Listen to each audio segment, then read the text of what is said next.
1, 2, 3, 4. I won't deny it, I'm a Southsider. You don't wanna mess with me. Got the police looking for me.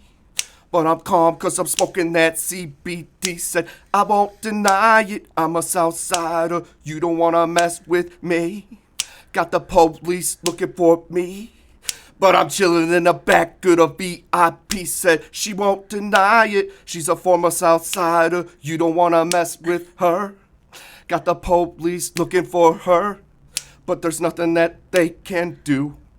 Cause you're chilling with the Blessed Life Podcast crew. What's up, what's good? What's going on, everybody out there? I'm Brian Tierney. This is the Blessed Life University Podcast, the BLU Podcast for short. Today, we're going to be talking about Jennifer Hernandez. She is a loan officer with Loan Depot. She is a mother of 4 children, and she's the author of a book that is on pre-sale right now on Amazon called Nobody Can Stop Me But Me. We're going to be talking about all about her story, very inspirational story, and we're going to hear all about it and pick up some lessons from what Jennifer has to offer. Jennifer, how are you? I'm so good. Thank you so much for having me. I'm so blessed to be here on the Blessed University Podcast. Yes, ma'am. Glad to have you. I don't know about you, but today was a long grinder of a day, and yesterday was too. So by the end of the day today, when I was getting ready, setting everything up, I was just, my brain felt like scrambled eggs. I can relate. You know what I mean? My mind was just like numb. Yeah, on Monday, it was one of those like most dreadful Mondays I've had in quite some time. So I'm in the mortgage industry, so I feel you, Brian. They're starting to tighten up again. I feel like I'm back in 2011, so it's very frustrating. So I understand. Yeah, it's been busy. Yesterday I had one that almost blew up, and I was there late. I didn't get out of there till 6:30. My wife had her birthday last night, and we were here, and it was just, I got here on time. She was telling people to come by around 7, but it was just a long grinder of a day. And then today I'm like, oh, okay, I don't have to be at actual closings. And I'm like, I come in the day with a game plan and just gets like shit on basically all over. Like I'm like, where did the day go? It's already 5. I've just somehow been shoved through my day by my workload, if that makes sense. Yeah, it absolutely makes sense. And we don't know how to cut it off sometimes. So I totally understand you. Try to go above and beyond for our clients, and at some point I have to decide who am I fighting for, the client or I have to see who I'm going to fight with, because underwriting wants to fight on everything right now, so I feel your pain. Yeah, it's very tough. I've seen clients getting close to 8% right now. Mm-hmm. How about you? That's the rates right now. They are not pretty. They are 8%, 7.99.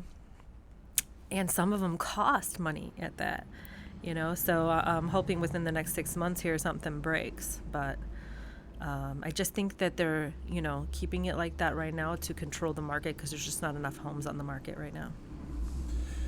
Yeah. Me personally, I don't think the rates are going to dip anytime soon, just because they were low for so long. And with all the government spending that's been going on, inflation is high as hell. These dollars are like worthless. In terms of purchasing power has been decreased. So obviously they're not completely worthless. That's an exaggeration. But, we'll see what happens. But I know it's getting harder and harder for, to qualify buyers and for them to afford their payment. Yeah, I mean, the payments are, you got to think about it. They're almost double what they used to be, so, but they have, it's inflation. So, and like I said, people just got so used to it being the way that it was. And, what I'm hoping for is that, if they came back out with some type of subprime products without like PMI, it would definitely help. Because back in the day when we had the higher rates, we didn't have PMI. We weren't doing everyone on FHA. It was like, 80-20s and things like that. So I think there's ways around it. Or ARMs, if they brought back ARMs and actually paid, like it allowed us to do them, like they're not paying right now. Like we can't even offer an ARM. It's not beneficial for the client. So I think at some point we'll see something like that happen, maybe not rates going down, but just give them back to ARMs, just no prepayment penalty. I don't know. We'll see what. It's not like we're doing, back in the day we used to do loans that like no income, no assets, no job. They call them we're not ninja doing loans. we're not doing that. So I don't think that's not going to come back. We don't have to have that come back, but just come back with the subprime product that doesn't have PMI or offer interest rates on ARMs that are lower rates, so the client can make a choice. Because let's be honest, everybody's going to refinance when rates drop. So what does it matter if they're on a 2 or 3 year ARM? They're going to refi anyway as soon as those rates drop. And I think that's what makes it a perfect storm, is because there's early payment defaults, and all the mortgage companies will be slammed with early payment defaults. So it's such a storm. They have to be careful in which way they let the rates drop. Explain the early payment defaults. So when we do a loan, we get paid to do the financing on the loan. Well, if a client pays off within the first 6 months, we get charged back. Your entire commission? The funds that was made on the deal, it gets charged back. So you make nothing then? So, right. So just imagine everyone who's been purchasing is at higher interest rates, and then all of a sudden, 90% of those people refinance when rates drop, and they haven't been in their home, if they haven't made 6 months payments on time. So all the mortgage companies will lose even more money than what they're losing in, I don't know if you've seen, but tons of mortgage companies are going out of business. Yeah. And there's a lot happening with that. So they have to be very careful in which way that they roll that out. Yeah, and I was thinking when you mentioned early payment defaults, I was thinking of a similarly named concept, which would be like early payment penalties. So what I was thinking, what popped into my mind when you said that was kind of like early payoff penalties. So if they refinanced really soon, it's the same thing for you, right? If they refinance within the first 6 months, they do they charge back your... They charge us back, yeah. Yeah. So, and like I said, there's just not an endless amount of funds in the mortgages business right now. So it's a perfect storm. It's a volcano about to erupt.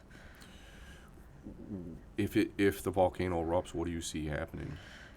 I see there, a lot of people going out of the industry, which we already see, right? It's like 40 to 60% exit. I see there just being a few lenders left, honestly, because it's just not as profitable as it used to be, and the cost to do a loan to pay all of the people involved is just not there. And so, what it is right now is the mortgage companies know that the minute rates drop, everyone's going to refinance.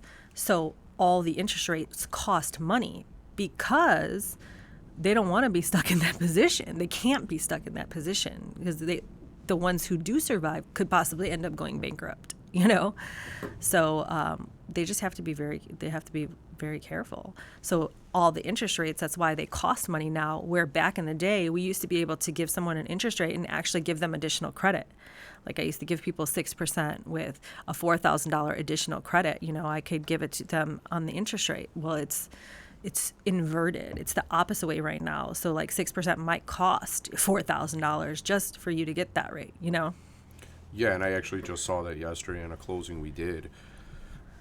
I had a client who got like 6.6, and their points were cost them almost $6,000, I think. And that was one of the lower rates I've seen in a little while. So. What size loan was that? Do you know? It wasn't very high. I think the loan amount was only like $200,000 or something like that. Right. So just think about that. That cost 3 points, and the reason why is because we can't get paid to do something when the bank knows that if rates drop, everyone's going to refinance and we'll have to pay it back. That's why it has the charge is now being carried over to the buyer, so the buyer has to pay it. So, perfect storm. And so when you were talking about the perfect storm and the volcano erupting, you mentioned people exiting the industry. Do you mean both the banks themselves or loan officers, or both? All loan officers, realtors, banks. Wells Fargo was number one for like lifetime. They seen this storm coming and they said, bye-bye. We are done doing mortgages. Completely pulled out. When did that happen? A long time ago. They were the very first to go. They were the very first to go, and lots of other people have pulled out because they don't want to be stuck on it.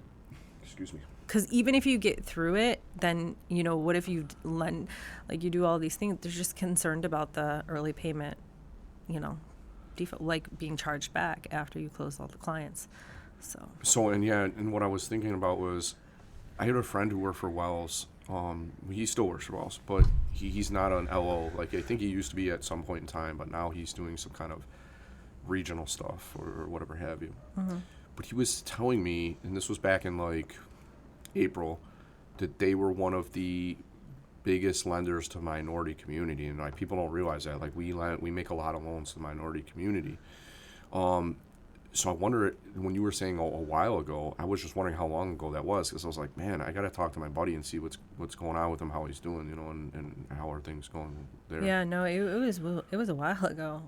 It might have even been before this year, but yeah, I mean, everybody was shocked by it because they've been number one forever. So for one of the largest lenders to pull out of mortgages altogether, that just goes to show you like something's happening.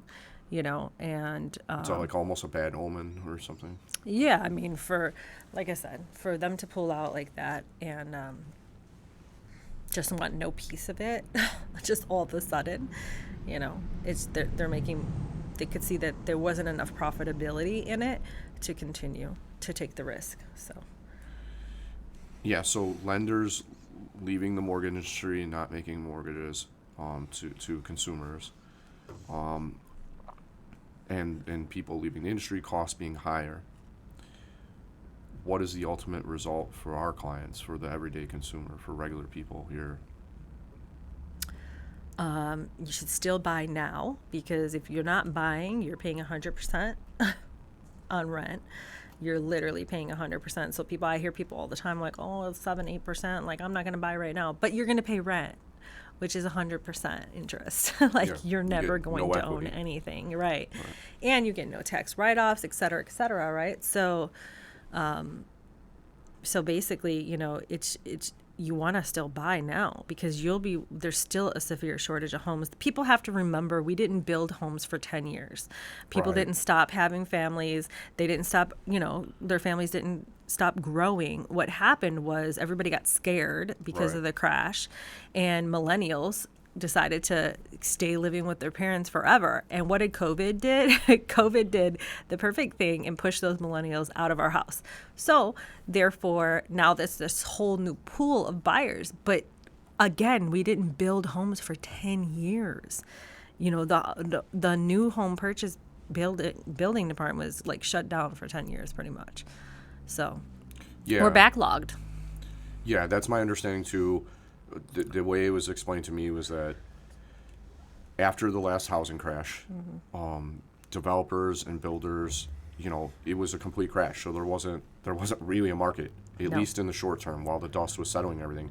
So there was no money to be made, so they just stopped building. And as a result, like you say, a backlog developed where there's demand out there, and then there's growing demand from new pools of buyers or people who were sitting on the sidelines. And now there's not enough houses to meet that because no new ones were built. Well, there's a couple other things that happened too that also caused this issue. And that is that a lot of wealthy people are buying up the whole entire market and making them rentals. And then on top of that, we had Airbnb come out. So we got all these people who own Airbnbs. We got all these investors who own, like, I heard Chase bought like billions in properties and they're renting them. So we got all these, major corporations who own all, there's other companies too.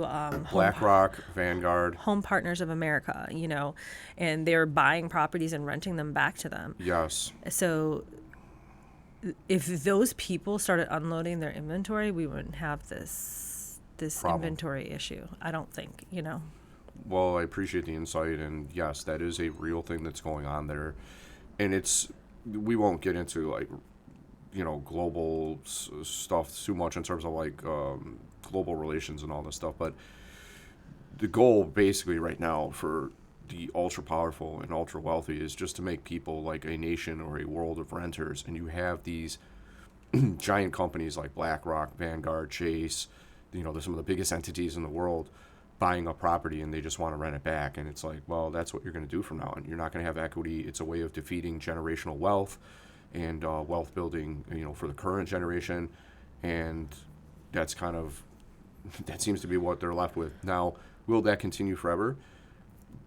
Who knows what the future will hold, but probably not, because people do have a breaking point or a boiling point, and we haven't reached that yet, although we are on course. We're on the right path, the wrong path now, to get to a point where people are going to say, I've had enough. We've had enough. Yeah, and I think that too, something else to be said is because of COVID, right, there was a lot of foreclosures. And from what I understand, they're just starting to get to those. So I've heard there's a ton that are just waiting to be dumped on the market as well. So we'll see what happens. That's interesting. And yes, because for a long time, people that I talked to were saying, the foreclosures and this and that, and I bet you're going to get a bunch of them. There is always lag time between defaults and inventory from foreclosures going on the market, and I've certainly witnessed that. There is a lag time. If that's going on, they have not started hitting the market yet. I have not seen this wave that's coming through. That may be good for investors if it's like everyday mom and pop investors, but hopefully it's not just big institutions and investors buying those all up, and hopefully clients like the people we serve, everyday people. Yeah, we can give them renovation loans. Let's get them. Yes, ma'am. Yeah. Hopefully so. And it's another factor that our clients face is rising taxes as well. Oh yeah, the city just did a doozy on people, huh? Well, yeah, the state of Illinois in general, but more specifically, the county of Cook and the city of Chicago. Yeah. And the values were reassessed. They're reassessed every 3 years. So 1 year, Cook County will do the north side, then they'll do the south side, then they do kind of the west side and all other surrounding suburbs in Cook County. And the reassessment values went way up. But I asked the realtors, do you know who's responsible for the higher property taxes? And I'm like, you, me, your clients, by overbidding on these properties by $30,000, when the government sees recent sales and they see that the sales are going up and up and up, they're going to use those real recent sales as a basis for how they're going to value the properties for tax purposes. The problem in Illinois is the taxes never go down. They continue going up. That's a bad problem here that other states don't face in the way that we do, or at all, in terms of continuing increases on every single bill. And the property tax system is also rigged in Illinois, meaning that the government always gets the amount of money they want, no matter whether it's a good economy, bad economy, good market, bad market, whatever. So what happens is, the local government, the assessor goes to the local governments and they'll say to the police department, how much do you need for your budget this year? Then they go to the schools, et cetera, fire department, all these other entities. And they say, okay, we need $2 billion for this area or whatever many billions of dollars they need. What is the value of all the homes in that area, and what rate would we have to tax it at in order to meet that budget? So they don't cut spending. They just take what's given to them. Interesting. They look at the budget.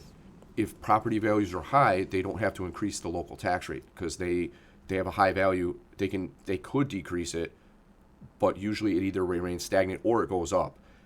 If the local tax rate goes up and the values of the home are going up, that's when you see the real doozy, because that property tax bill is going to be higher.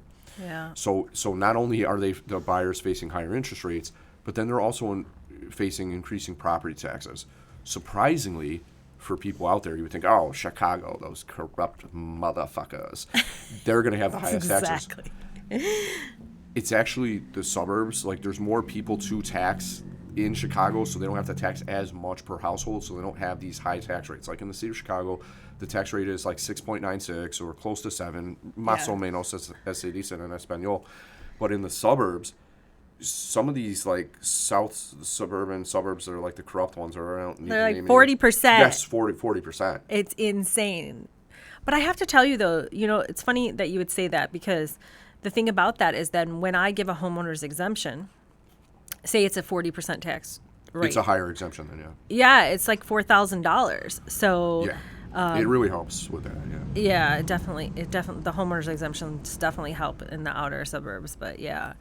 In the city of Chicago, they don't do much. No, because it's only $897 exactly, actually. Yeah, because there's a formula that they take the local tax rate of 6.9% or 7%. They multiply it by $10,000. Yeah. So most people are not getting much more than like $700 in the city of Chicago. But then again, I think it is their overall 800. tax bills are lower.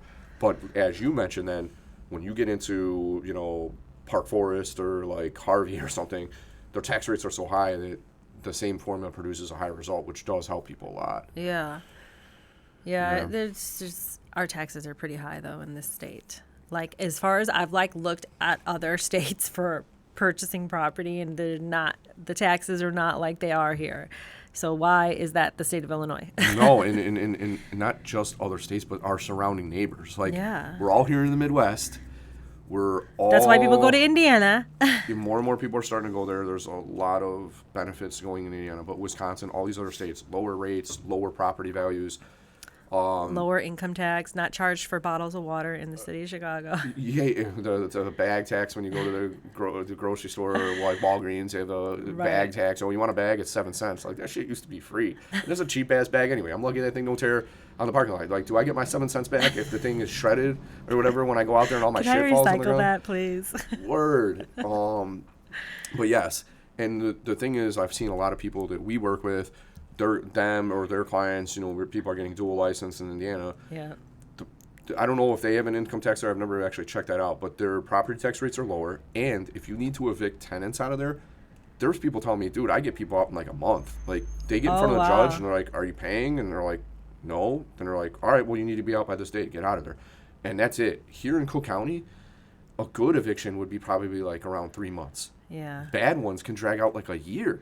I know. I heard like horror stories with renters during the COVID time and stuff. But it's bad, and I don't know why the government like doesn't help out just everyday folks who own like a 2-flat or like whatever. It's like that's your property. Like in like America, property rights are supposed to be like the most important things you have.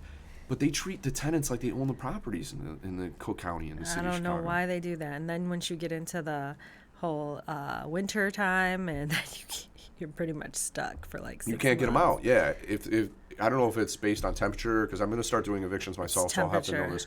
Temperature, and then is it even certain months, like from October to like March? Or I think it's just it's temperature. Yeah. I think it's temperature. I'm pretty positive it's temperature. Yeah, because if it gets warm, like I guess they'll still do it if it's like warm. Yeah, and like we had a very mild winter last year. Right. Praying for that again this year. We had the nicest summer, I have to say, in Chicago in a very long time. Would you agree? We didn't have extreme heat. No, we had the night but it was like I feel like not consistent high heat. We did have some where it was real humid and stuff a few weeks back where it was like 100 degrees and humid.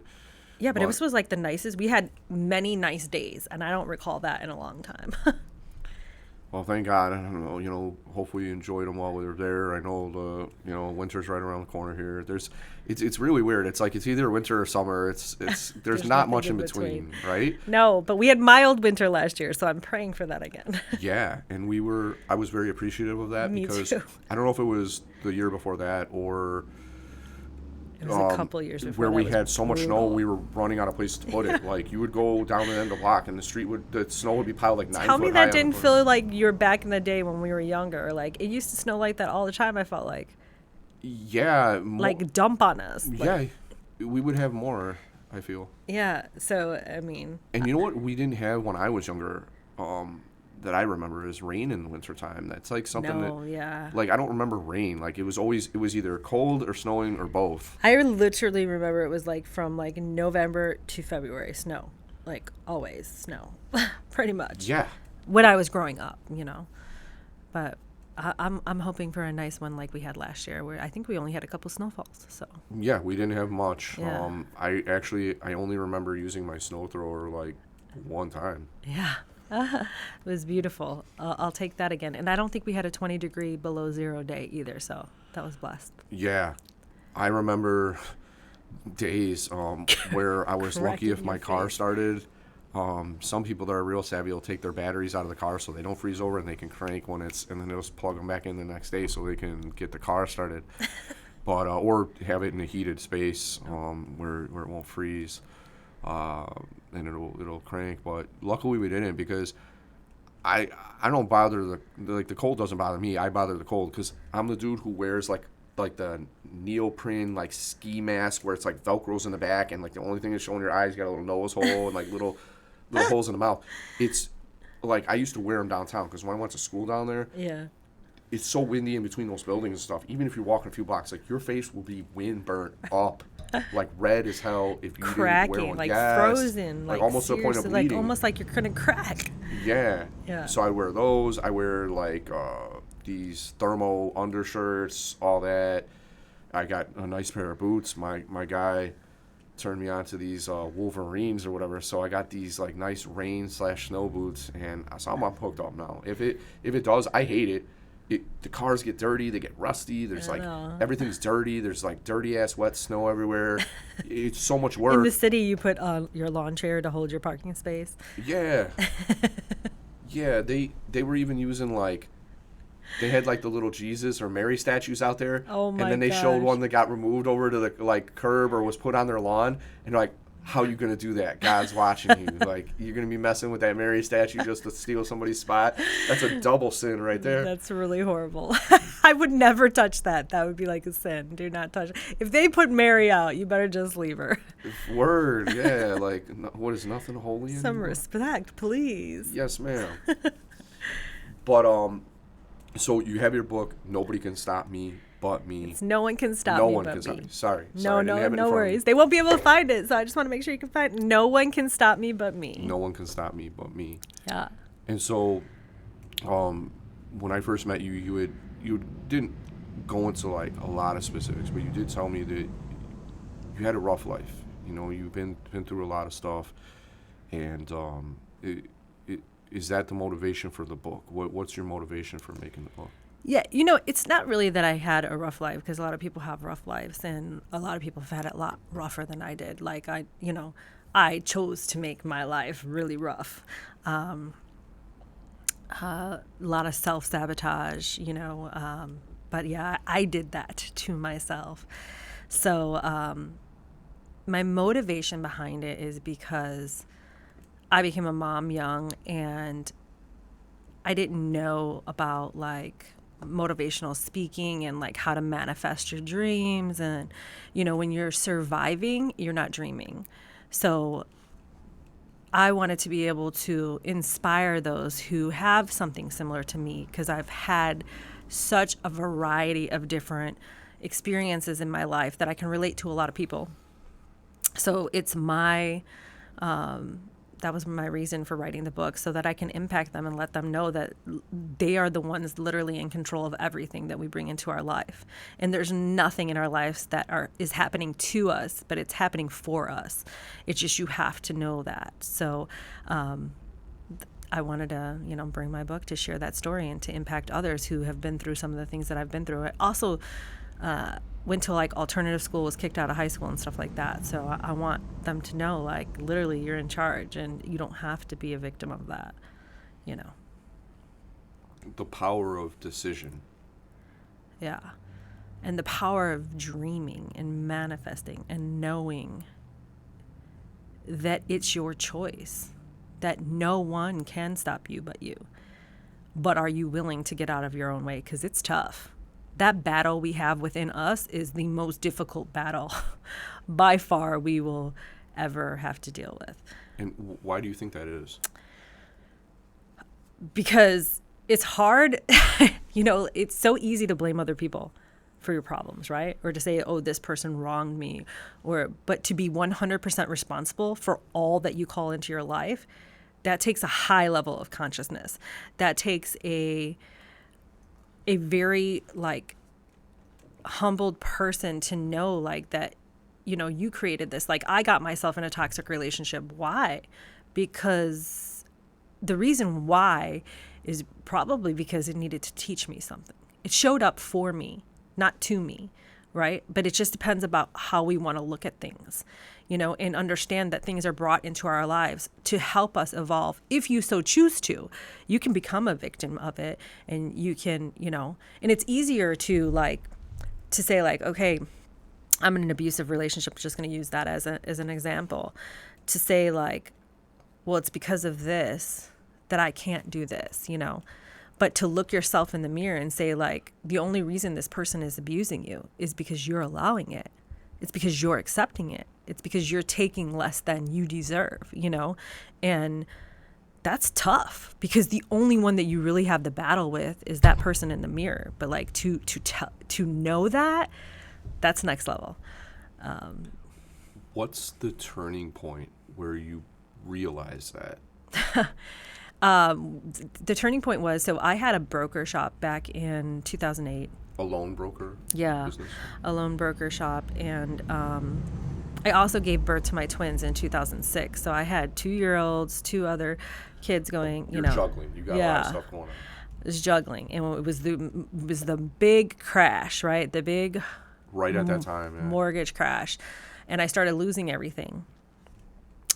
Losing everything, the only thing that saved me during that time, because just to go deeper, I was running away at 13, doing drugs, selling drugs, hanging out with street gangs.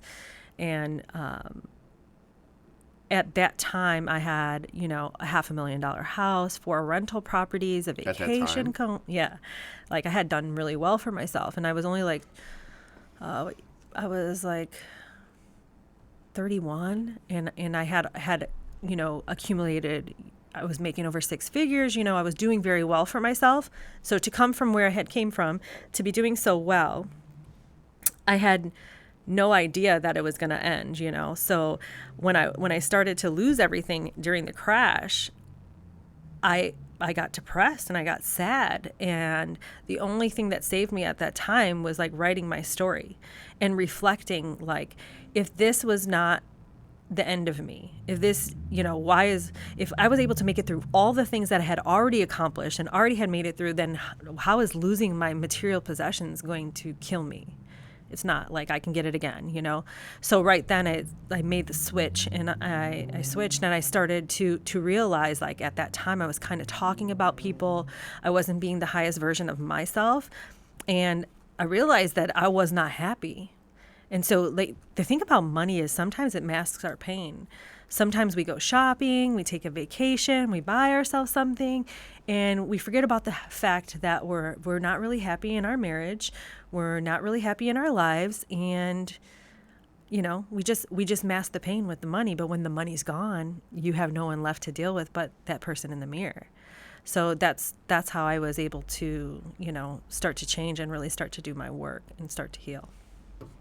Yeah, I think a lot of people don't realize that, unfortunately in life, a lot of people connect their emotions to money or material things.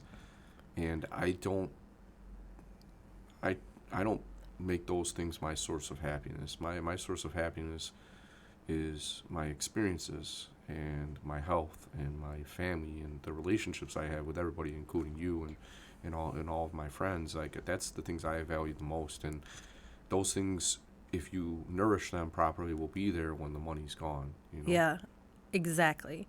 But if you think about it, that a lot of very wealthy people are not happy, and then some of their kids, that's why I think Will County it is that has the highest heroin overdose rate, if I'm not mistaken, and that's because the kids are lost. They don't feel love. All everybody needs is just love, acceptance.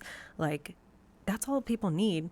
And what we don't realize, if someone's behind you and they have road rage today, we don't know what they're going through, and to be able to be at a place where it doesn't bother you, I don't take it personally that someone is attacking me behind my back or maybe even attacking me in my face, because I know that that's not, the problem isn't really with me. The problem is with them in the mirror. They just don't know it.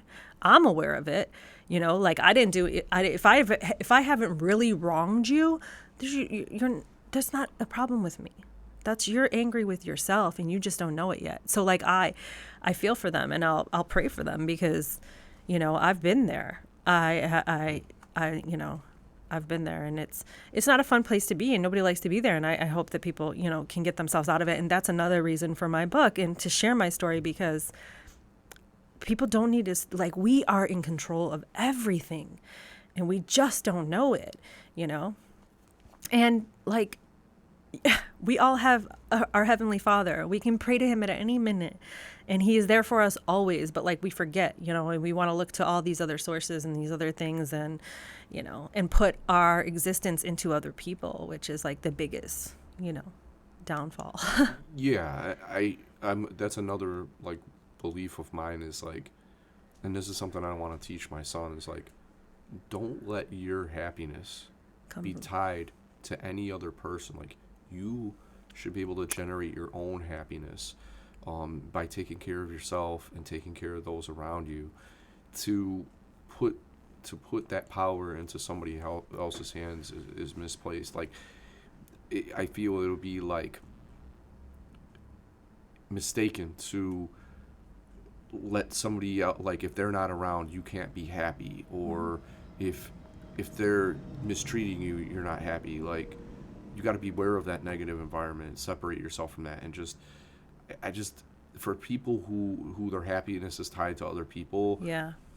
When that person's not there, then you're just gonna be unhappy. You're gonna be wanting. You're gonna be, and I'm not talking about a parental relationship in that sense, because I know that's a different relationship. But I just mean like friendship relationships or romantic relationships or things like that. Like, I feel like for those relationships, it works out best for you when you know your wants, you know your needs, and you are self-sufficient, you are independent. If you go into there lacking and you're more on the take than the give, or there's not a balance of take and give, then it's a recipe for disaster.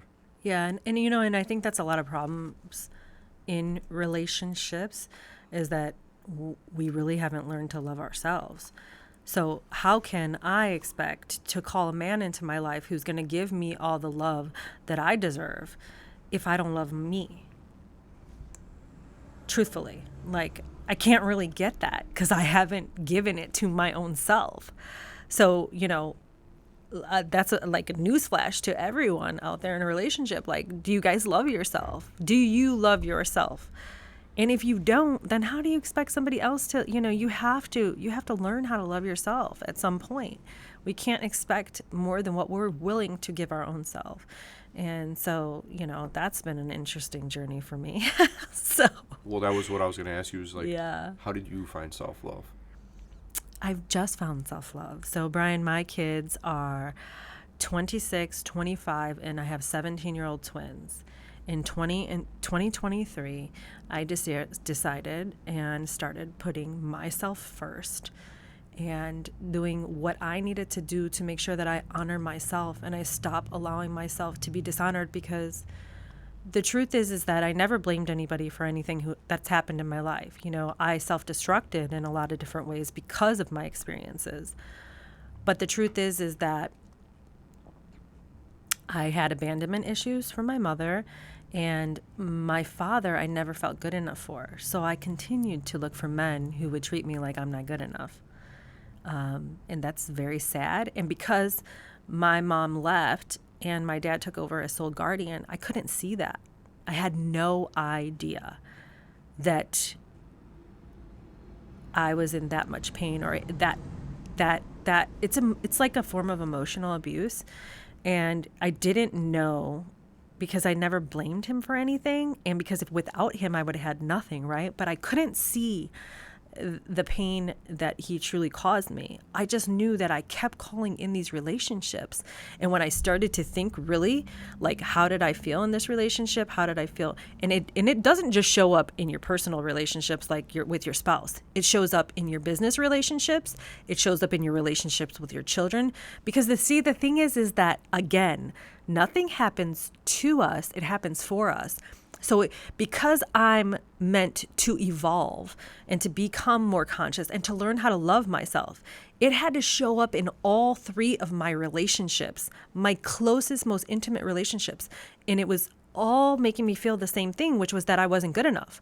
Well, where did that come from? Well, that came from my dad, because I never felt good enough for him. So the thing is that as parents, we have to understand, like, I see so many men out here with daughters not understanding that they're going to look for you. It's not okay that you disrespect their mother. It's not okay that you step outside that relationship and those things happen, because they're going to look for you. So, it's very important. And the same thing, like with mothers, like, it's no different. Like a little boy's first love is his mother. A little girl's first love is her father. Like, they're going to look for you. They will call you in because you caused us trauma that we need to heal. And until we heal it, we'll keep calling it in and keep calling it in. And the experiences will get worse and worse and worse until you get it. And if you don't get it, like a lot of people don't get it. And they just keep calling it in, or they stay stuck in these very abusive relationships, or they go from an emotionally abusive relationship to now a physically abusive relationship. It just gets worse, because it's getting worse because it's hoping that you can see it and want to change and want to be better. But are you going to love yourself? Are you going to love yourself enough to say, like, this is no longer acceptable? I deserve more, That's the thing. And that's where it comes, like, that's the most difficult thing. So I've raised 4 kids, and I'm going to be honest with you, like, my nieces, my nephews have lived with me, other children have lived with me, and I've been able to pour into everybody and, like, spread myself so thin and give to so many people, but I was not able to love me. Because I continued to sacrifice myself always for everybody. Because as a mother, I think our instinct is to do that. Like, we gotta, put the kids first. We gotta put this person, and always put yourself last. Well, you don't. They need you to learn how to love you, because you can't be the greatest version of yourself until you learn that. So 2023, I learned to love me. But it's just this year, and I'm about to be 46. So. Well, life is this process of growing and changing and trial and error and learning from things at the time and finding out what's best for you at that time and that position where you're at in your life. So there's nothing wrong with that. I think we're all a work in progress, and I know I am. Yeah. And my goal is just to be better than I was and to always grow in a positive direction. But you touched on a couple of things there that I kind of always wondered about, and you answered it maybe a little bit, is for those people who get stuck in bad relationships, whether they're emotionally abusive or manipulative or physically abusive, mm-hmm. Unfortunately, that seems to be a repetitive cycle that keeps on continuing. And why is that? And I think you kind of answered it a bit, but because it seems like you have to figure out and love yourself first and know that you expect better. But if something is painful, right, like the feeling of not being good enough, why does it continue on so long before you make that decision? Like, the abuse, that kind of relationship doesn't seem to ever be like the one that would feel good. But why do you seek that out if it doesn't feel good? That's what I'm wondering about. Well, because it's like we're hardwired, right? Because the trauma comes from from our youth. It comes from us as children. It's something that we have felt and we were programmed with as a small child that we continue to look for. It feels like home, right? Like I was, verbally abused. My father kind of valued material possessions over human life. And not really, but that's just the way he grew up. My grandma had plastic on her furniture, like Mine did too. forever. That was a thing, It like, in was the like, 60s don't or sit on the 70s. couch. Right. What the frick do we have a couch for, lady? Don't sit on it. Oh my gosh, like, why do we have a couch? You want me to sit on the floor? So, Yeah, we're just supposed to look at it and not use it. Like, what? yes, and we're, it's like, but I think, like, it was a different era, it was a different time. So, like, the thing going back, like, the thing about emotional abuse is that, with physical abuse or with, like, sexual abuse, like, and I'm not downplaying any abuse, okay, just that being said, but with those types of abuse, we know it's happening. Emotional abuse, we don't know the damage that it's causing. We don't even know that it's there. So you have to dive so deep to figure out, like, where it came from. Like, the work is so hard to do, to get to that inner child, like, that place where that first happened to you, and why are you searching for that? Because our life is like, our relationships are our mirrors. It's a mirror. It's giving us what we need to evolve.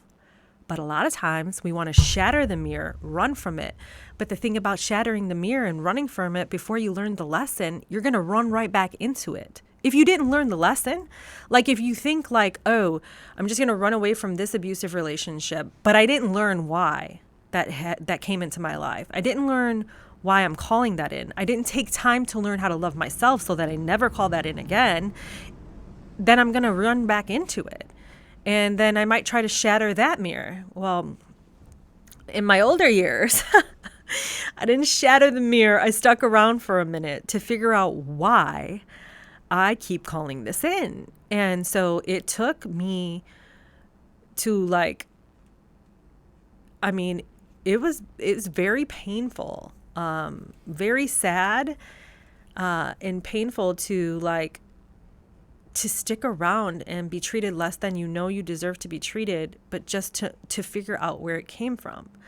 And because I'm such a stubborn person, like, it took, like, an explosion for me really to even understand. Even though all three of my great relationships in my life were giving me what I needed to heal, I still was like, what's going on?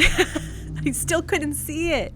So I needed another episode to happen on top of that, which broke it open for me, which made me realize, because I couldn't, without my dad, I would have, he did so much for me, and I don't know where I would have been if he wasn't there. So I couldn't see the damage underneath it all that he caused. But after seeing it, now it makes sense, right? Why I was a 13-year-old runaway, why I hit the streets, and the streets was safer for me than inside that house in Orland Park in the suburbs, because the damage he was causing me was bad, and it was internal, and I couldn't stand for it. And then that's what led a girl growing up in Orland Park to hanging out in Inglewood and finding her friends and her family to accepted her for who she was on the streets of Chicago. You get that? That's crazy. But that's where I found that. Like, my family treated me like I was never good enough. And it wasn't just my dad. It was my grandmother. It was my, external family. They, they treated me like I wasn't good enough. And I know that my dad was treated the same way. And that's how, the thing is that we roll over our trauma to our children unless we do our work. That's just what it is. And that's why I was determined to do the work, and I'm so glad that I did, because me doing the work was able to help my 20-year-olds learn how to love themselves, so that they don't have to, like, wait till they're 45 to figure out how to love themselves. Because if they can learn to love themselves before they bring children into this world, before they get married, then maybe they can call in a healthier thing, and we can break the generational curses, Yeah, and those generational curses are a real thing. Yeah. The Dropkick Murphys, there's this, Irish punk rock band out of Boston. I mean, these guys are as real as it gets. They're working people. They represent where they're from. And they said that, like, passing it down to the next generation is worse than just being that way yourself.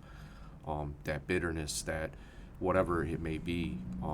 So that's something we really have to watch out for, and that's something that I touch on in the outro to the podcast, is how contagious emotions and states of mind are.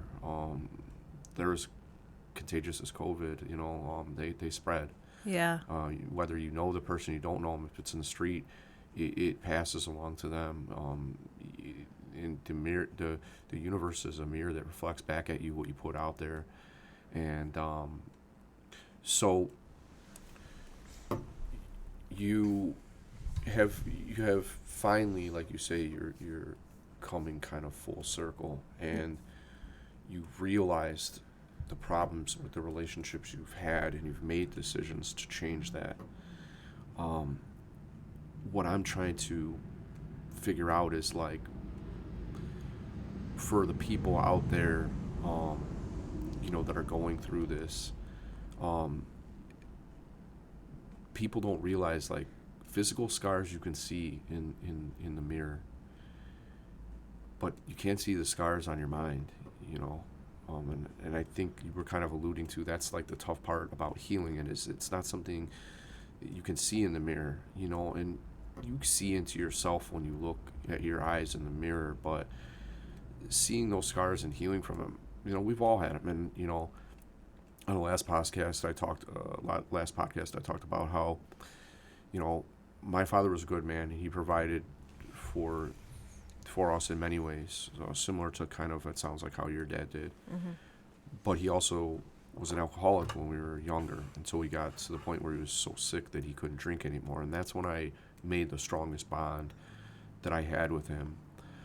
But these things, they cancel each other out if you have, you're being provided for, with financial help, or, with education and with food and shelter. If you're gonna harm somebody emotionally or physically, or both, in a home. So do you feel like those things kind of canceled each other out with your father? Like, yeah, I think it's why it makes it hard to see. And I think too, like, if you're not, like, in the victim mentality where you're blaming everybody for everything that's happened wrong in your life, like, if you're not like, because I wasn't like that, so I wasn't blaming everybody for, like, what they did wrong. I was just grateful for what he did right. So I didn't understand until just, like, within the last 2 years. Like, my healing process has been ongoing, and just until the last 2 years that, like, I didn't even realize why I went the way that I did. I always thought it was because my mom's abandonment, but it was so much more than that, and it's sad because, sometimes kids do the right thing and they get the good grades. And, like, if I would have gotten the good grades and went to college and did the right thing and not escaped that environment, like, what if I would have been more like him, and not, like, I found out how to love, like, from other people's families loving me. And so I'm so grateful for that. But then, like, it's such a twist too, because, like, the other people's families who loved me, like, their children didn't get the love that they needed from that family, so it's just life is just an interesting thing, to where, like, they have lots of trauma because they couldn't get from their family the love that they needed, but it was their family who showed me how to love. It's just, the world is just, it's so very interesting place. But that's why I said, if we become conscious and 100% responsible for what we call in, we'll see that, like, this abusive man or this abusive woman didn't come to me because I deserved that. It came to me to help me, to heal, to teach me how to love me, and it's the thing is, and there's a in the Bible it says, do unto others as you'll have done unto you. And it's the truth. And so what I know and what I have experienced in my life is what you do to somebody how you feel about someone or how you treat them, it will come back on you in life. So what I mean by that is I may have treated somebody some type of way, right? Or done something wrong or out of character for me. But I ended up getting that back so I could call in, so I could learn how to be humble and understand that I caused pain to that person, you know? So I had to call their experience in to teach me that I should not have acted that way or should not have done that. And people don't realize that, you know, like we sit in judgment of others. We don't forgive people. And the thing is that you're in prison with that not forgiving people. You're in prison, and whatever you're doing onto somebody else, it's coming back to you. At some point in time, God is going to bring it back because he needs you to learn the lesson and understand that you do unto others as you will have done unto you.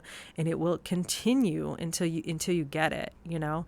And I've had to learn so many experiences like that. And just to be like perfectly like honest, like I had a very bad relationship with my stepmother. And, but I'm so grateful for her now, because the thing is that it took a woman like her to be with my father. And if it wasn't for her, he would be alone. And that would make me so sad. But instead, he's found love. And, you know, they're able to like spend their life together and do all these experiences and these different things. And it's beautiful. And so we don't know, like, you know, we just don't know everything.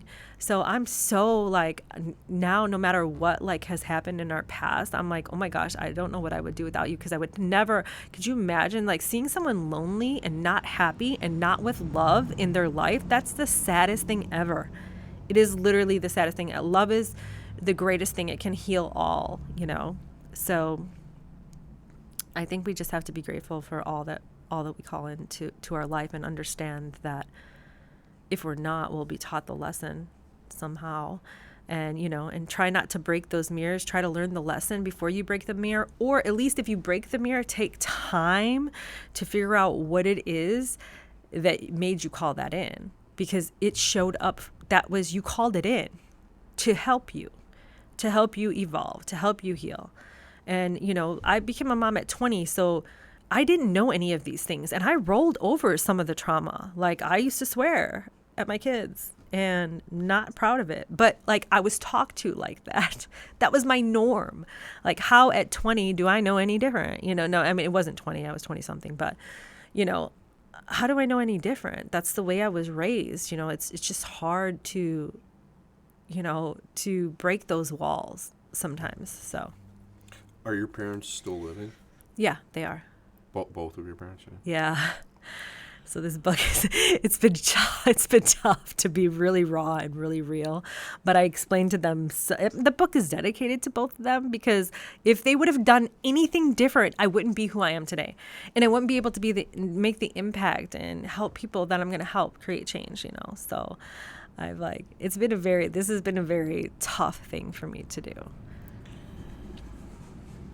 Do you have a good relationship with them now? Yes, but I will tell you, that took a lot of work.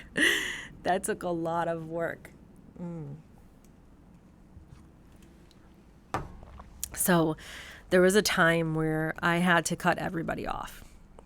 When you're desperately trying to save yourself, you have to remove everything negative.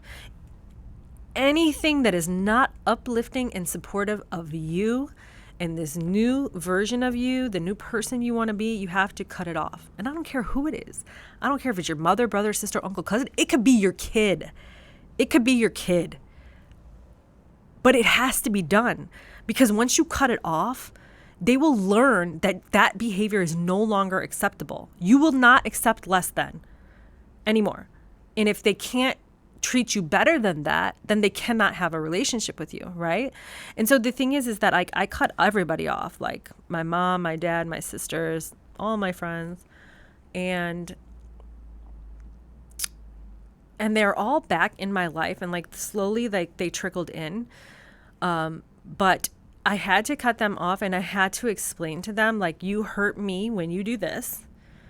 I don't Like, I don't blame you for anything that you've done, but I also don't want to live in my childhood, and I don't want to feel like the way that you make me feel, if it's not good.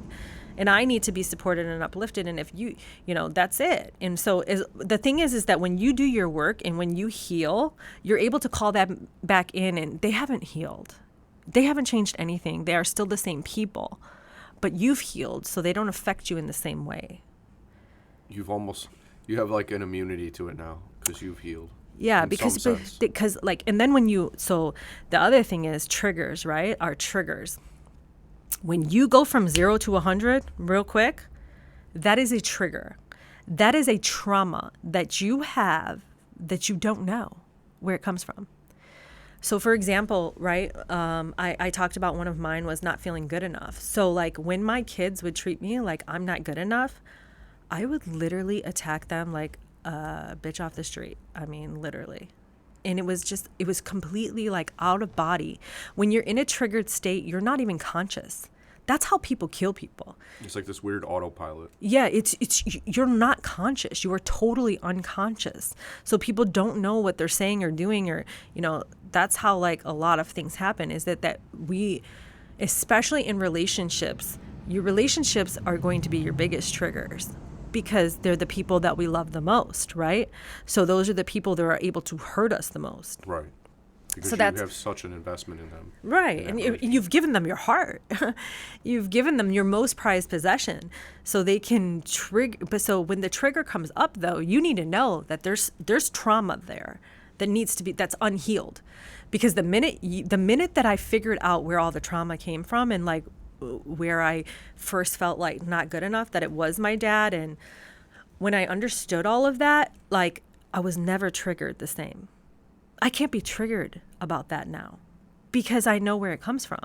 And I understand that was the wounded child within me that would like go unconscious. Cause it was like unconscious, 0 to like, I'm going to kill you. And then, and like I said, cause I even touched on, sometimes you have to cut off your children. I remember like, this is why it's so important to take responsibility. So because I became a mom at a young age, and I obviously had some trauma in my family, like I cut off all my family, which means I allowed that family my whole life to treat me like I wasn't good enough, less than I deserved to be treated.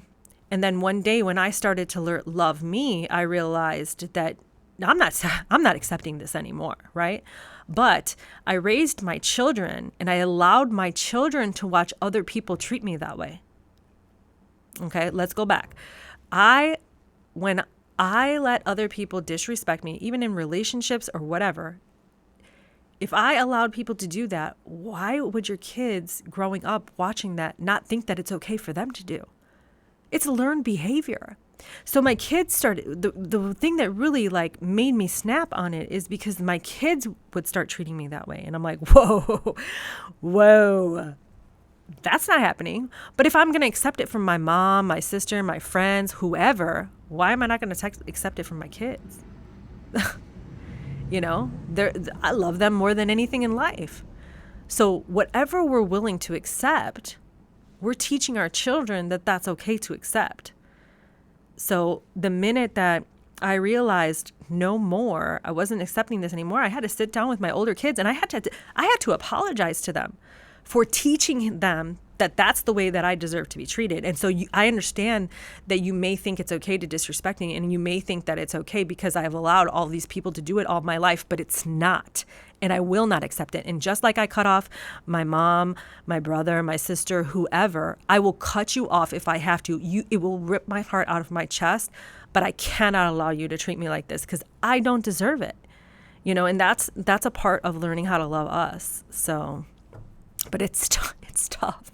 And sometimes we have to make really tough decisions. And that's why I feel like the inner battle with ourselves is the most difficult battle we all face. Basically. So mic drop.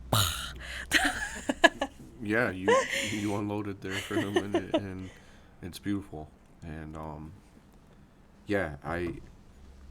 you're right, it is a learned behavior, and then it could be directed at you, but you also don't want them to have that happen to them in their own relationships, or to inflict that on other people as well. That's why it's important for us to rectify it, and take responsibility. Like, notice I didn't blame them there. I said, I'm responsible for this, and I apologize to you. I had to take 100% responsibility, because it wasn't their fault. They were children. I raised them. I'm to blame for that. So like, you take it off by doing that. And even like when we do things wrong in a relationship, like just that taking the responsibility, like, it's huge. It moves mountains. A lot of people in general don't take responsibility, and I'm wondering, is it a matter of pride? Is it a matter of the wounds? Like, why is it that you think accepting responsibility is hard? Or what's the challenge there? It is us. It's our pride. It's our ego. And it's also our consciousness level. Like, what work have we done? What do we know about oneself? Do we believe that? What are our inner beliefs? Are you doing the work, or are you just sitting crying? Like, so after, I didn't kind of go deep into my story, but like after I lost everything. After I pushed my Christmas tree out my door in 2010, I lost my house. Ended up moving from a 4,000 square foot house with an in-ground pool to a 2-bedroom apartment. Actually, I moved in with my mom, which I hadn't lived with since I was 11. And then I moved into a 2-bedroom apartment. And I've lost my train of thought. No worries.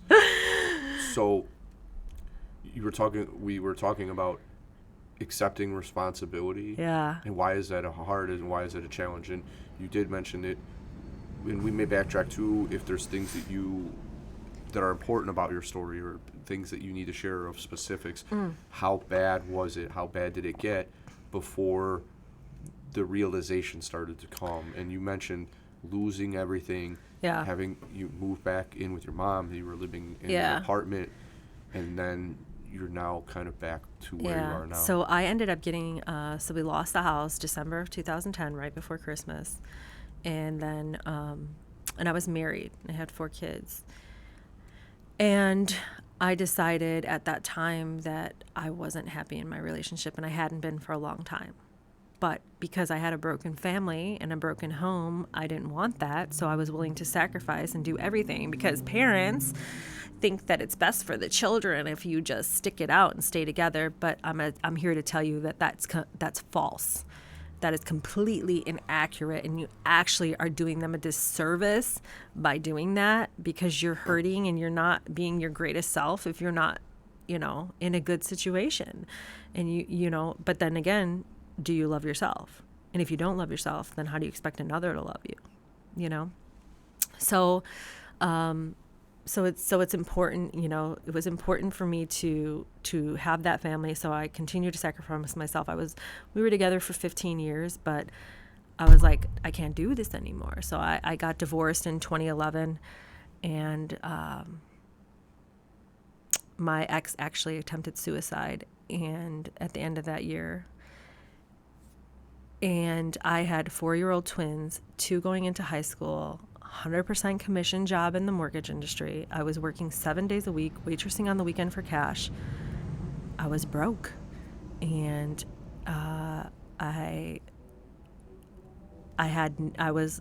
they say at your deepest, like at your darkest times, you'll see who's there, and nobody was there. I was all alone, and I had no one but the lady in the mirror to deal with. And so I had to start facing my challenges if I wanted more for my family. I had to, my ex-husband was also an alcoholic, so when we got divorced, I kind of made him be the dad that he was. And so when I got divorced, I allowed him to be who he really was. And so he was gone.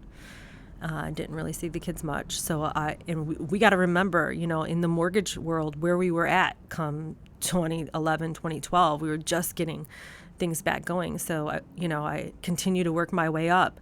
And then 2017, I ended up starting to work with Loan Depot. I think I did like close to 20 million that year, or close to it the next year, I'm sorry. And then 2019 opened up my own branch. 2021, my branch closed. 180 million in production. And me and my partner were named number 1 and 2 in the state of Illinois for FHA lending. So we totally killed it, knocked it out of the park. Sounds like it, yeah.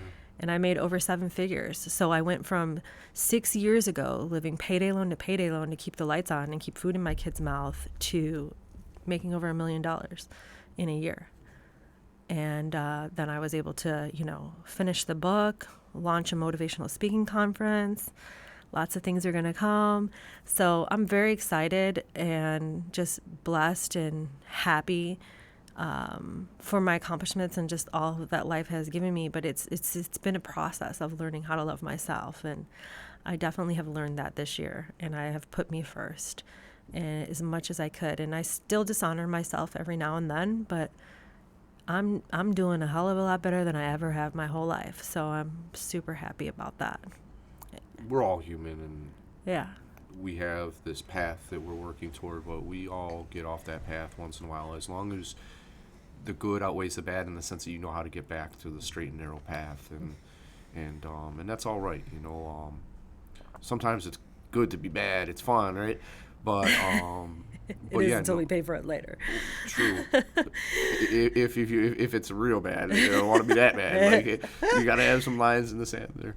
But in any event, it sounds like it sounds like you started writing the book actually a long time ago, and it was just 2010 like you say, you just when I was started losing my house. finishing it now. Yeah, no, I just finished it last year. Actually, we completed it, and I started writing it in 2010.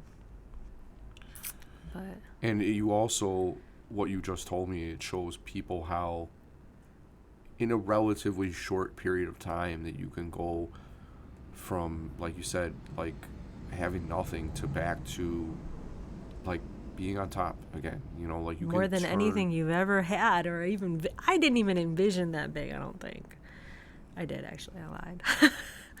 But it's hard to believe when it actually happens. Like you're like, oh my God, this hard work paid off, or it's real now. Yeah. And I was going to ask you earlier, because you mentioned the who is it that is the ghostwriter on your book? Glenn Plaskin. So he's written books for Tony Robbins. I mean, he's interviewed Oprah.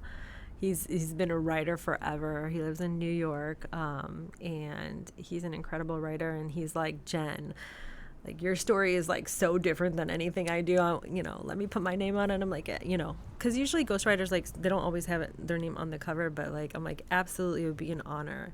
Like he has interviewed everyone you can think of. He has been doing this for a long time. So we're pushing for New York Times bestseller, and I don't think I'm going to stop until I get it. So I'm rooting for you. Good. So guys, everyone go on Amazon, pre-order. No one can stop me but me. You will see my face.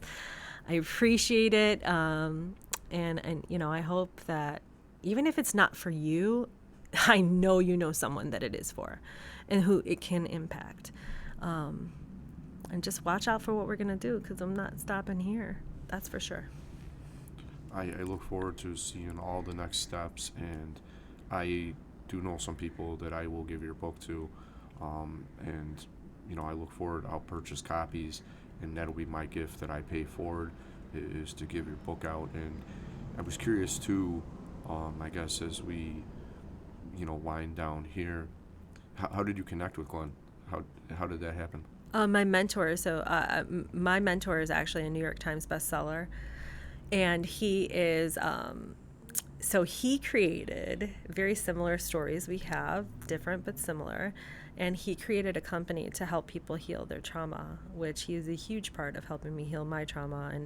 And I didn't say this, but I had the pleasure, the money wasn't just for me when it came in. I was able to make an impact and give back a lot of it and donate to different nonprofits. I was also able to send some people to treatment, one of them being my ex-husband, who has been clean for 1 year and 9 months. And congratulations my kids to him. have their father back, and he's living life. And it's just such a beautiful thing to see. And I'm so, so grateful for it. And him and his team were part to do with that.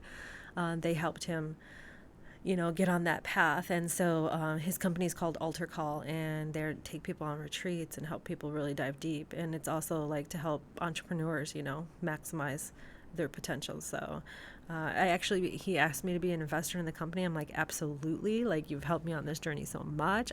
This is the impact that I want to make in the world. It's a smaller company? It's Alter Call. It's in LA. So he lives in the Hollywood Hills, and so altercall.com. And look out for his retreats, and I'm sure I'll be collaborating with him on some things. But my mentor introduced me to Glenn. He met him actually on, I think it was on Grant Cardone's, like on some huge writers, one of their platforms. I forget who it was, but he met him in a chat forum that he was on. What's that chat? I didn't really get into it. The one where they go on and they do like lives, like. You know what I'm talking about? I'm like the least technologically savvy, up to date with that stuff guy that you'll meet probably. But they basically went on a Zoom and he met Glenn and he introduced me to him and just, kind of went from there. So isn't it interesting the power of relationships and the connections and the benefits and all those things that come from a good relationship? It is. We never want to be the highest on the food chain in our circle, right? And if you are, you better look for a new circle. Because you need people to push you next levels. But guys, just keep in mind, new levels, new devils. So be prepared because they're coming. I like that one. Yeah. New levels, new devils. Yeah, that's for sure. And you know what? We just have to keep in mind, and I know that if any of you think about this, the things that have destroyed us the most, broke us the most, hurt us the most in our life have always led us to greater things when we get past them. So you have to keep that in mind because like now when the whole world is coming in on me, like, okay, for example, right? 2021, we did great. I made over 7 figures. Well, we are in 2023 and they're barely closing deals and it's like the struggle bus is here, right? But I'm so grateful for it because a lot of people are like, oh, doomsday. I'm so grateful because I know things that are sent to us are either sent to destroy us or excel us. And I know everything that's happening is happening for me. So this was my slow down time so that I could ramp up, so I can make the right moves, do the right things, connect with the right people so that I can excel. And also maybe take some time for me because maybe I wouldn't have been loving myself in 2023 if I had all the business that I had in 2022. So it's about perspective. It's your perspective on how you want to look at things. You can look at them negatively, or you can try to be positive and know that it's not happening to you, it's happening for you. And so now when all the devils are coming and all the bad things are happening, I'm like, oh, that means I'm going to a level I haven't been to yet. Like I'm about to exceed the last level I went to, which means I'm going to soar past 1 million and go to 5 to 10 million to whatever. Like new levels are coming. So I'm grateful for it. And everyone who goes through it should be grateful for it too, because if they think about everything that was sent to destroy us in our life has just led us to greater and better things. So. Absolutely. As you say, that there's times of reflection, and 2020 was probably my biggest year, or one of my biggest, and you don't have time to stop and reflect, and having that time to stop and reflect is very important for self-growth. And to this day, I still probably need more time than I have or than I take, but at least right now for me, my business is steady, but not as busy as it was in 2020 or 2021. And it's refreshing to have that balance of, we're busy, I'm not stressing on paying my bills, but I'm in a happier place. When I was that busy, I felt like I gave my whole self away and there wasn't much left at the end of the day, and that's a very bad place for me to be, I feel. And so I think the most successful people are the ones who are able to look at the positive, or find the positive, or turn things into a positive the most quickly. There's always a way to look at something positively. Like, for example, oh man, I left my phone over by my mom's house. I got to go back there and get it. Like, damn, I got to go back. now I get to see my mom twice in one day. Yeah, exactly. That's awesome. Right. So yeah, I think the quicker, and I'm still working on it. I'm sharpening that sword to turn things into a positive more quickly. But having heard other people, like other motivational speakers, say that recently, like once you see opportunity, you can't unsee it anymore. So it becomes easier as time goes on. It's funny, I always say this, you cannot unhear anything that you hear. No matter how much you try to, you can't.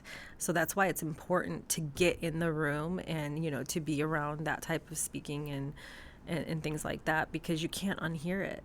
There's not, our suffering will get greater because we try to block it out, but you can't unhear it. So that's beautiful. Is there anything that you want to leave listeners with, any final words or anything just specific about your story or anything that you'd like to tell people before we sign off? No, just, that you are in control of your own destiny, and there isn't anything in your life that can keep you somewhere you don't want to be except for yourself. To forget, I would like to tell everybody, forgive quickly, even those people who have wronged you the worst, because guess what? They're not thinking about you. If you're staying entrapped to something that someone wronged you and what they did wrong to you, it's holding you prisoner in your own life. You need to forgive them. It's not for them, it's for you. So forgive them quickly, and just, if you can start, I have to say, it's a much more peaceful life when you know that, like, nothing is happening to me that I'm not calling in.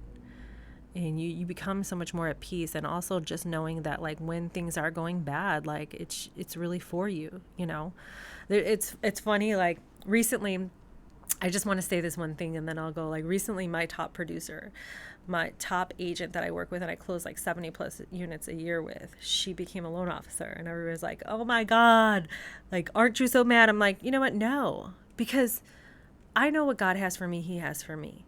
If for whatever reason he's putting her in that position, there's some reason why that's happening. I don't know what it is. I still haven't figured it out yet. But, like, I'm okay. Like, I know God's got me, and that's all I need to know, and I'm okay with it. And I don't have to be hurt or just, by anything. Like, it's not gonna stop me. Like, it might, I might need to readjust the way I was doing business, but it's not, it's happening it's not happening to me, it's happening for me. I know this, I've already learned it a million times. So that's it. Just know that, and no one can stop you but you. So no one can stop me but me. Go on Amazon, pre-order today. Yes, ma'am. And, you told me more of the specifics about your story in tonight and in the past, so I know there's a lot more. There's a lot more things. You can see the depths of what you've been through by reading the book, so there's a lot more good stuff in there, and there's a lot more concrete pieces and nuggets of knowledge, wisdom, and information in there. So support Jennifer and help to get yourself a new perspective and to make a positive change in life. And order No One Can Stop Me But Me, and get the most out of it, and learn from Jennifer, learn from the lessons that she's learned. Yeah, and follow me on Instagram. I am Jen Hernandez. I am JENN Hernandez on Instagram. I'm not sure what's next, but I know there will be a motion picture coming sometime. So. Well, don't forget about me. Don't forget about me, Jennifer. Backstage passes, Brian. I got you. Sounds good. And thank you very much for being here tonight, for sharing a good conversation with me, and for giving me things to reflect on too and to learn from. And I don't always have the time to listen back to the podcasts I do, but I do look forward to listening back to this one, as I have with a few other of the recent ones, because I've been blessed to have some very good conversations recently. The last few have been very nourishing and filling to my cup, if you will. Yeah. And this is one of them. There's all these little nuggets in there, And I look forward to listening back to it. Like I say, most of the time I'm busy listening to other people's podcasts because, hell, I find them interesting, and I like to learn. I'm a seeker of knowledge. Yeah. That's what's one of the things that's rewarding to me. And so thank you again for being here and No, sharing. thank you. I appreciate the platform and for me being able to share it, because I don't know who might, need to hear something that I've shared. That's the reason for this. So thank you so much for doing this, and keep going. Absolutely. Thank you, Jennifer. And I'll close on this. I mentioned it earlier that all emotions and states of mind are contagious. Anger, fear, happiness, sadness, frustration, defeat, courage, all those things are contagious. So the best ones to focus on and to put out there are the positive ones. Kindness is the world's most powerful resource, and we control it. Not the government, not some big corporation. It's like a currency that we have in abundance, and yet it costs us nothing. It just comes from within. So I tell people, spread kindness all over and make the world a better place. Be good to yourself, be good to your family, be good to your community, and tune in to the next episode of the Blessed Life University podcast. We love you, man. We love you. Love you. Peace out. That's a wrap. Thank you.